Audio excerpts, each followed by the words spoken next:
So I think the phrase that really stuck out to me today was the get to, not had to or needed to.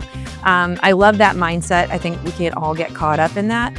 But probably the most impactful has been the really practical applications we've heard from either Quint or Dan or the folks that have just shared the stories from their organizations. Oftentimes we're just firefighting all day long. So to hear the stories of how organizations are doing things well is really inspiring.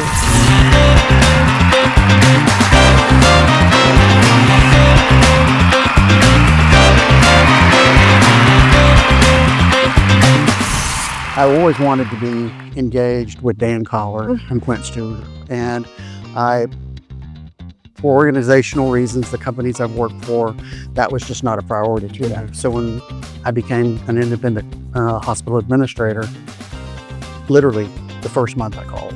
And it has been such a blessing to first have Dan. Dan's always been a big part of my life, and he's coached me from the sidelines.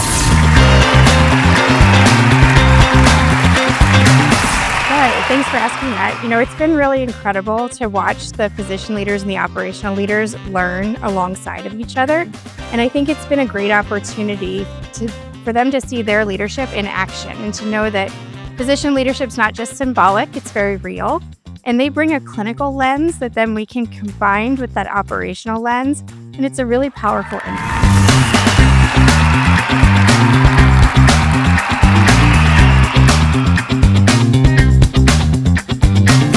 I love the question because this is very different from what I've seen. I typically have the pleasure of going to conferences with, we're talking about our data and white papers and actions, but this is all about our people and what we can do to really support and engage our teams because they're kind of the heart of what we do, and you just don't see that very often. And so it's been beautiful to see just this thread of how we teach our leaders to lead and kind of love on our teams so they can do the great work that they do.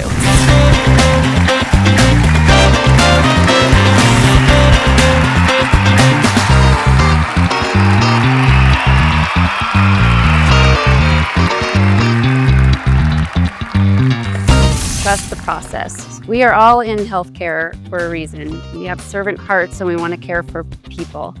And often we're doing activities and tasks and we have responsibilities that we don't want to do. It's the daily slog. And if we could just get into the mindset of trust where we're at, trust the timing of everything. It might not be on our timeline or in the way that we would have done it or planned it, but when you trust the process, you have a greater gift of where you're going to be going and what you will be learning along the way.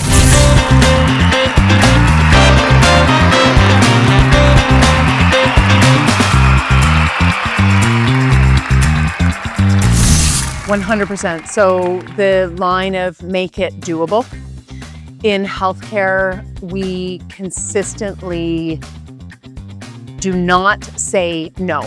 We say yes to everything. We're actually going through a process right now that we're looking at all of our strategic opportunities and goals, and we are saying red, yellow, green, and everyone has to have reds and yellows that we are stopping this year. And what are we really focusing on?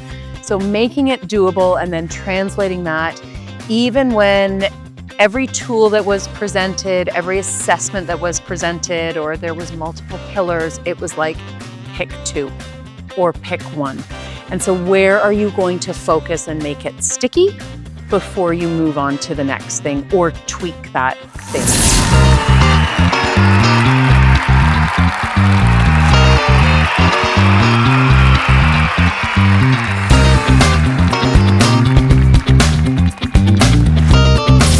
So I feel like the human capital ecosystem assessment really was focused to our hospital and helped identify some opportunities.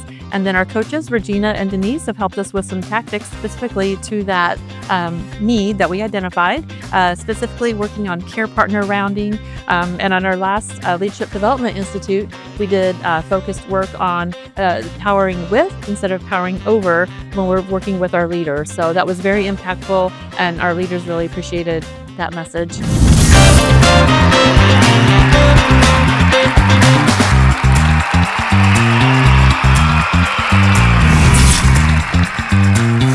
so we are very proud that Our hospital's been able to do that since 2007, and we don't want to lose sight of that. So we are intentionally reinvesting in our leaders so that they understand the service tools and the principles that Quint and Dan and others from HPSG have created. We know they're proven. We know they've been effective in our organization. And so we are leaning into that to make sure that our leaders are developed.